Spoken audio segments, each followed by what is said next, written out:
जय हिंद बच्चों। तो हम आपके लिए वार्षिक परीक्षा 2025 के लिए कक्षा 11 का विषय रसायन विज्ञान का प्रश्न पत्र लेकर आए हैं।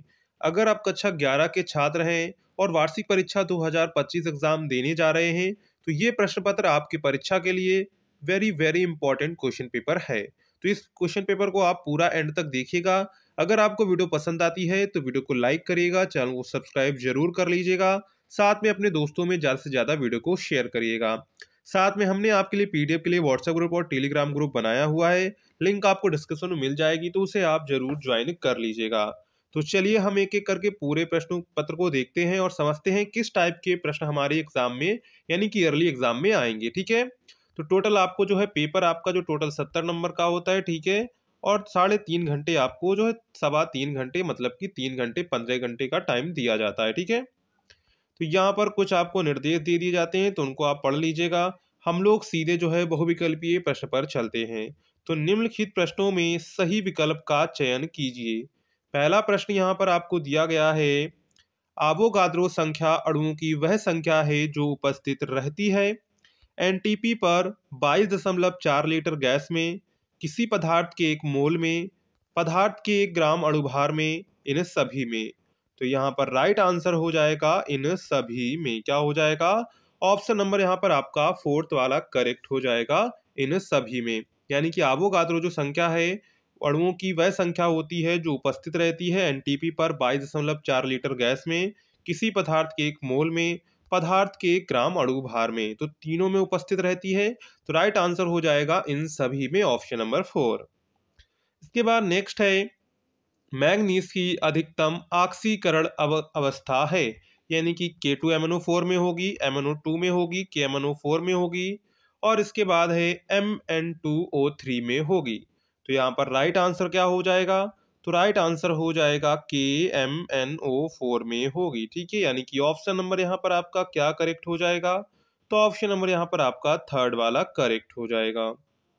इसके बाद नेक्स्ट है, Na2S4O6 में सल्फर की ऑक्सीकरण अवस्था है +2 +3 +1.5 +2.5। तो यहाँ पर राइट आंसर क्या हो जाएगा? तो राइट आंसर हो जाएगा 2.5। ऑप्शन नंबर यहाँ पर आपका फोर्थ वाला करेक्ट हो जाएगा।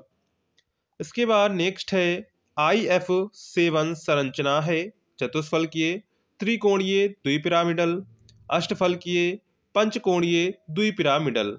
तो यहाँ पर राइट आंसर क्या हो जाएगा? तो राइट आंसर हो जाएगा चौथा वाला पंचकोणीय द्विपिरामिड। ऑप्शन नंबर यहाँ पर आपका फोर्थ वाला करेक्ट हो जाएगा। इसके बाद नेक्स्ट है, निम्न में से किसमें अणुओं की संख्या सर्वाधिक होगी?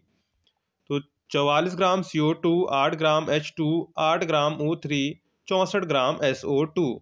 तो यहाँ पर राइट आंसर क्या हो जाएगा? तो राइट आंसर यहाँ पर हो जाएगा 8 ग्राम H2 में। क्यों होगी? क्योंकि इसमें जो है मोलों की संख्या सर्वाधिक होगी, इसलिए अणुओं की संख्या सर्वाधिक होगी, जबकि इनके जो मोल हैं वो कम कम है और इसके मोल सबसे ज़्यादा है। ठीक है, मोल तो आप आसानी से निकाल लेते होंगे। मोल का फार्मूला आप लोग कमेंट सेक्शन में बताइएगा जरूर। ठीक है, जब बर्फ पिघलती है तो इसकी एंट्रोपी घटती है, बढ़ती है, शून्य हो जाती है, स्थिर रहती है। तो जब बर्फ पिघलती है तो इसकी एंट्रोपी क्या होती है? बढ़ती है। तो ऑप्शन नंबर यहाँ पर आपका क्या करेक्ट हो जाएगा? तो ऑप्शन नंबर यहाँ पर आपका जो है सेकेंड वाला करेक्ट हो जाएगा। ठीक है, इसके बाद क्वेश्चन नंबर 2 पर आते हैं। तो क्वेश्चन नंबर 2 क्या कह रहा है, 8 लीटर के एक फ्लास्क में 4 ग्राम H2 तथा 128 ग्राम HI रखी गई है, इनके सक्रिय द्रव्यमान की गणना कीजिए। तो सक्रिय द्रव्यमान देखिए इनके क्या क्या निकलेंगे। तो पहले का सक्रिय द्रव्यमान यानी कि 4 ग्राम H2 का कितना निकलेगा? 0.25 मोल प्रति लीटर। और 128 ग्राम HI का कितना निकलेगा? तो इसका निकलेगा 0.125 मोल प्रति लीटर निकलेगा। ठीक है, ये दोनों इसके सक्रिय द्रव्यमान निकलेंगे। इसके बाद नेक्स्ट है, पाउली के अपवर्जन नियम को उदाहरण सहित समझाइए। ये जो क्वेश्चन है वेरी इंपॉर्टेंट है, पाउली का अपवर्जन नियम। इसके बाद है, संवहन ऊष्मा क्या है? उदाहरण सहित वर्णन कीजिए। ठीक है, संवहन ऊष्मा भी इंपॉर्टेंट है। नेक्स्ट है, होमोलिटिक विखंडन तथा हेट्रोलिटिक विखंडन में क्या अंतर है? उदाहरण सहित समझाइए। तो यहाँ पर सारे क्वेश्चंस आपके जो है का, खा, घा सारे इंपॉर्टेंट क्वेश्चन है। इस तरह के क्वेश्चंस आपके ईयरली एग्जाम में पूछे जाते हैं। अब नेक्स्ट आता है क्वेश्चन नंबर थर्ड, ऊष्माक्षेपीय अभिक्रिया तथा ऊष्मा शोषी अभिक्रिया को उदाहरण सहित समझाइए। तो ये क्वेश्चन भी वेरी वेरी इंपॉर्टेंट है। इसके बाद नेक्स्ट है 4 ग्राम NaOH को 500 ml जल में घोलकर विलयन बनाया गया है, विलयन की मोलरता ज्ञात कीजिए। अब ये देखिए मोलरता वाला है, सिंपल है, इसका आंसर आप लोग कमेंट सेक्शन में बताइएगा, नहीं तो मैं कमेंट में इसको आंसर को पिन कर दूंगा, ठीक है। इसके बाद नेक्स्ट है इलेक्ट्रॉन की स्थिति और वेग में अनिश्चितता का गुणनफल ज्ञात कीजिए। तो सिंपल है, देखो इसका अनिश्चितता का गुणनफल क्या होगा, इसका गुणनफल होगा 5.796 गुणे 10 की घात -5 मीटर क्यूब प्रति सेकंड, इसका गुणनफल होगा, ठीक है। इसके बाद इसी में घा क्वेश्चन आ जाता है, लास्ट क्वेश्चन, निम्नलिखित समीकरण को आयन इलेक्ट्रॉन विधि द्वारा संतुलित कीजिए। तो संतुलित करने पर क्या बनेगा ये देख लीजिए, 7Zn, ठीक है, प्लस 2NO3 प्लस 10OH, कितना बनेगा 10OH गिव्स आउट 7Zn, ठीक है, 7ZnO2 प्लस 2NH3 और इसके बाद प्लस 2H2O, ठीक है।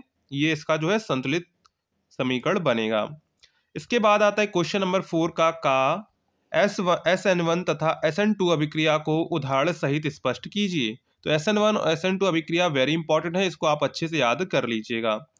इसके बाद आता है इसी में खा क्वेश्चन, निम्नलिखित कार्बनिक यौगिकों का IUPAC नाम लिखिए। पहला है CH3 का होल थ्राइस N, तो इसका देखिए क्या बनेगा IUPAC नेम, ये देख लीजिए N, क्या बनेगा N, डाई मिथाइल, क्या बनेगा N, डाई मिथाइल और मेथेनामीन, क्या बनेगा मेथेनामीन बनेगा, ठीक है। इसके बाद इसी में आपको सेकंड दिया गया है CH3OCH, CH3 और यहाँ पर CH3 पर ये CH3 लगा हुआ है, तो इसका क्या बनेगा, इसका बनेगा 2 मिथाइल, क्या बनेगा 2 मिथाइल मेथॉक्सी एथेन, क्या बनेगा 2 मिथाइल मेथॉक्सी एथेन, ठीक है, ये इसका IUPAC नाम हो जाएगा। इसके बाद नेक्स्ट है डी ब्रोगली संकल्पना क्या है, इसका गणितीय समीकरण लिखिए।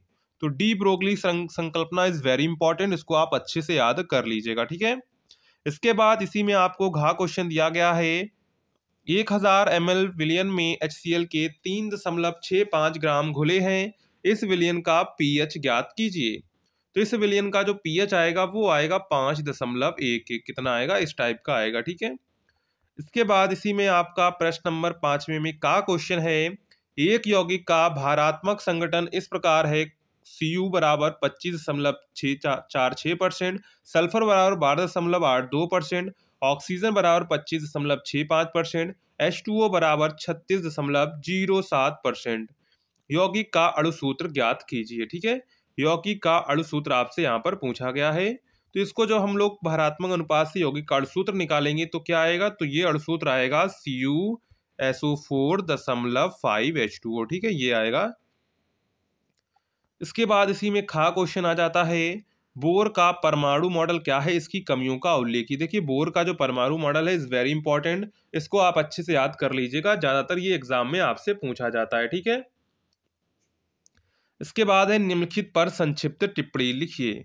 तो टिप्पणी यहाँ पर जो टिप्पणी दी गई इंपॉर्टेंट है, संक्रमण तत्व भी बहुत बार एग्जाम में पूछा जाता है, ठीक है।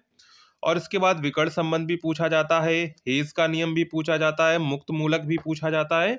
तो ये सारे जो हैं आपसे इंपॉर्टेंट है, तो ये आपसे बार बार एग्जाम में पूछे जाते हैं। मुक्त मूलक, हेज का नियम, विकर्ण संबंध, संक्रमण तत्व, ये सारे इंपॉर्टेंट है, तो इनको आप अच्छे से याद कर लीजिएगा। इसके बाद इसी में नेक्स्ट है संकरण किसे कहते हैं, इनके प्रकार व उदाहरण सहित लिखिए। इनके प्रकार लिखना है, उदाहरण सहित लिखना है, ठीक है। संकरण भी वेरी इंपॉर्टेंट है।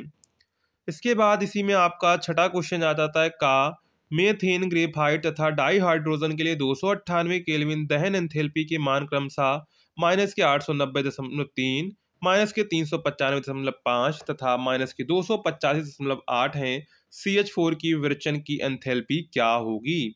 तो विरचन की एंथैल्पी देख लीजिए, इसकी कितनी होगी, +74.2 किलो जूल प्रति मोल इसकी विरचन की एंथैल्पी होगी, ठीक है।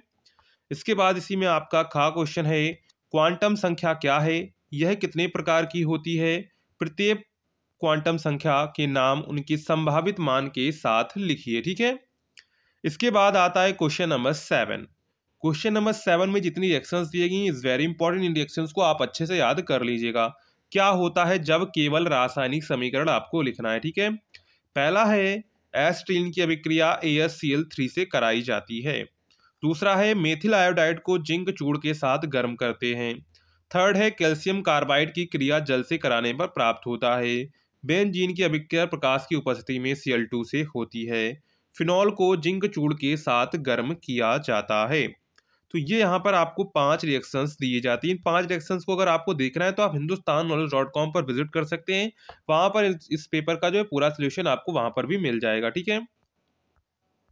इसके बाद इसी में आपका खा करके दिया गया था, खा कैसे प्राप्त करेंगे केवल रासायनिक समीकरण लिखिए।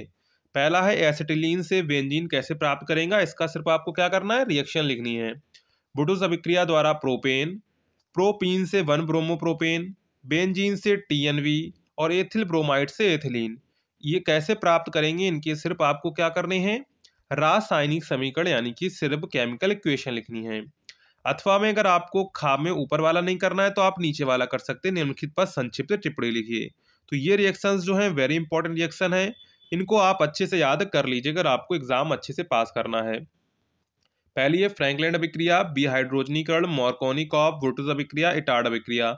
ये जितनी रिएक्शंस हैं आपको 11th में भी देखने को मिलेंगी, 12th में भी देखने को मिलेंगी।